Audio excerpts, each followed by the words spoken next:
Šiandien mūsų klientas yra Klaipėdos konteinerių terminalo grupė ir mes jiems filmuojam video. Ir taip pat video dalyvauja ir kompanija Arijus.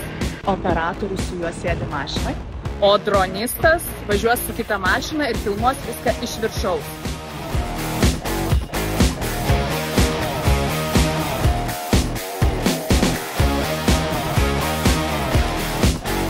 Vaido, tai tada palaukim, dronistas pasikeis bateriją ir atlaisvins pirmą juostą.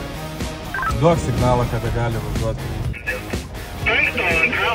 Filmavimas vyksta pilnu tempu ir jau kai pasiruošę buvom važiuoti į vidų, staiga prasidėjo didelis lietus ir mums reikėjo nuleisti droną ir palaukti, kol lietus baigsis.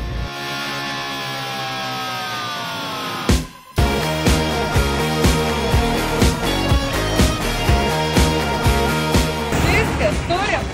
Medžiaga išliko, ačiū Dievui, nes fūra važiavo ir nutrenkė droną. Kiekvienas filmavimas yra visada rizika.